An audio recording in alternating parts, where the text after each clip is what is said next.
E aí, galera, tudo bem com vocês? Então, nós vamos estar conhecendo agora um pouquinho sobre as escolas filosóficas da era helenística. Atenas no século V a.C.,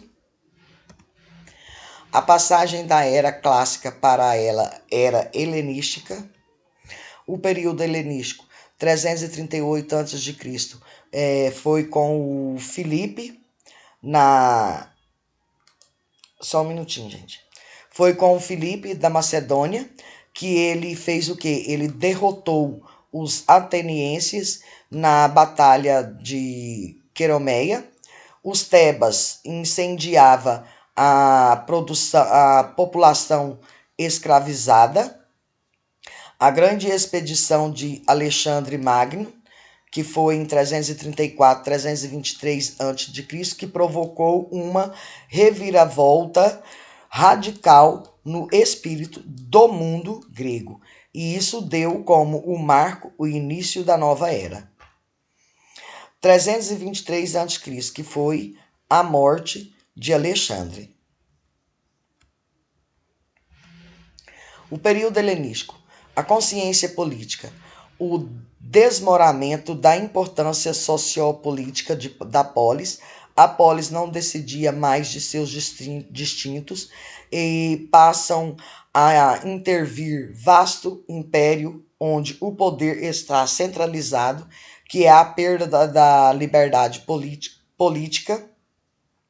O homem grego tornou o seu súdito. Então, nesse período helenístico, a consequência política era o desmoronamento da importância da sociopolítica da polis. A polis. E essas polis, elas não decidem mais os seus destinos e passam a integrar o vasto império, onde o poder está centralizado na perda da liberdade política.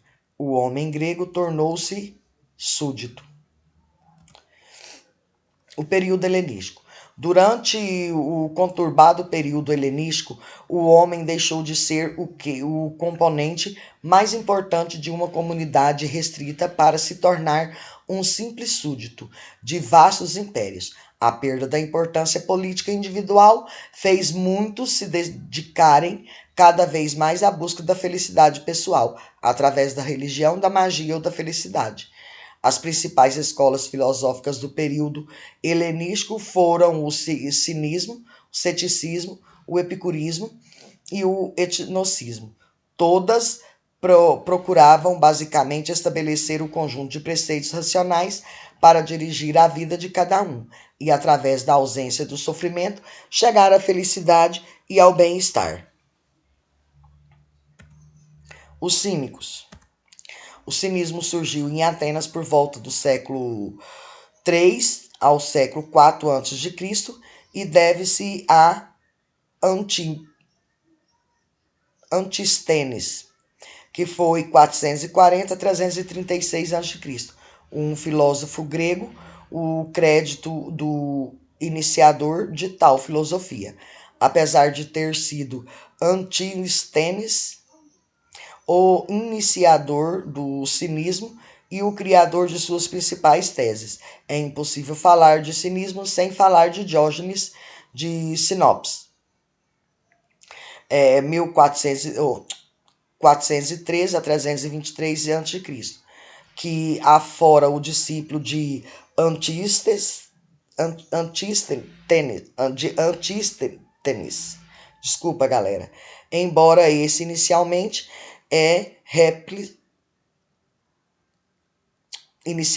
o repelisse a pauladas e tornava-se o maior expoente do cinismo. Então,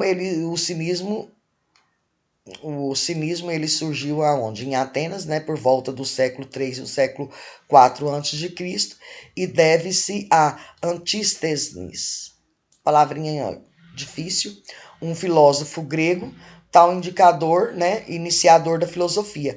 E esse homem era o quê? Era o Diógenes, que ele fora discípulo de Antístenes, embora esse inicialmente o repelisse pauladas, e ele tornava-se o maior expoente do cinismo. Aqui eu coloquei uma imagem para vocês, né, dele lá tipo uma boca de lobo, um vaso grande de barro, não sei, alguma coisa assim, né? E vários cachorros do lado e ele mexendo, né? Aqui já é o Alexandre Diógenes. Diógenes, o cínico. Este, abaixo relevo, retrata Diógenes, o cínico, que escolhera como um barril. O cão em cima do barril é o símbolo do cinismo. A personagem à direita é Alexandre Magno. E conta-se que um certo dia, enquanto Diógenes tomava sol, apaixonou-se. Alexandre, que era o seu grande admirador, lhe perguntou: Pede-me o que quiseres, eu te darei. Diógenes lhe respondeu: Não me faças sombras, devolva-me o sol. A resposta é emblemática, resumindo o sentimento da época, o baixo relevo, e se encontra em Roma, na Vila Albani. Então aqui, ó, como ele citou aqui, ó, o cachorro, né? Por isso que ele lá dentro, mas ele lá dentro e ele questionando que não era para ele devolver o quê? O sol. E a resposta foi um pouco emblemática.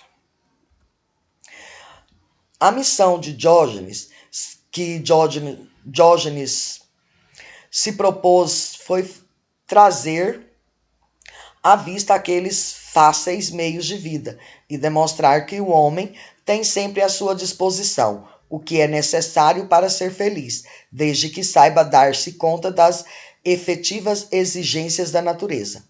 Desprezar a riqueza e rejeitar as convenções sociais. As matemáticas, a física, a astronomia, a música são, para ele, inúteis e desnecessárias. É um animal que indica o cínico, o modo de viver, um viver sem metas, que a sociedade propõe como necessária, sem necessidade de casa e de moradia fixa, e sem conforto das comodidades oferecidas pelo progresso. Então, a missão de Diógenes era que ele propôs foi trazer à vista aqueles fáceis meios de vida e demonstrar que o homem ele tem sempre à sua disposição o que é necessário para ser feliz, desde que saiba dar-se em conta das efetivas exigências, né, de sua natureza. Desprezar a riqueza, rejeitar as convenções sociais. As matemática, física e astronomia e a música, para ele, são inúteis e desnecessárias. É um animal que indica o cínico, o modo de viver, um viver sem metas, que a sociedade propõe como necessária, e sem necessidade de casa e de moradia fixa. É impossível, né, galera? A gente não ter a necessidade de casa e moradia fixa. Por isso que ele vive naquele barro, naquele pote de barro lá. Por quê? Porque para ele até então, ele não sente essa necessidade, né, de casa e de moradia fixa. Eu, particularmente, eu não daria conta, né? Mas tudo bem. E sem o conforto das comodidades oferecidas pelo progresso. Diógenes proclamou a liberdade de palavra. O cínico diz que pensa o que pensa a todos. Junto com a liberdade de palavra, Diógenes proclamou a liberdade das ações, uma liberdade às vezes levada ao limite da imprudência. O método de Diógenes não pôde conduzir a liberdade à virtude. Portanto, a felicidade resume-se em dois conceitos essenciais: o de exercício e de fadiga, que constitui uma prática de vida própria para temperar o físico e o espírito, antes das fadigas impostas pela natureza, e ao mesmo tempo apta para habituar o homem ao domínio dos prazeres e ao desespero deles. Então, o Diógenes, ele proclamou, né, a liberdade da palavra. O cínico diz o que pensa a todos. Junto com a liberdade de palavra, Diógenes proclamou a liberdade das ações, uma liberdade às vezes levada ao limite da imprudência. O método de Diógenes, ele pode conduzir o quê? A liberdade e a virtude. Portanto, a felicidade resume-se em dois conceitos essenciais, que é o exercício e a fadiga, que constituem numa prática da vida própria para temperar o físico e o espírito, antes das fadigas impostas pela natureza. E ao mesmo tempo, o que ele faz? Ele é apto para habituar o homem ao domínio dos prazeres e ao desespero deles. Então, galerinha, com essas explicações, vocês vão estar respondendo as questões 1 e 2 da apostila do quarto bimestre. Até a próxima!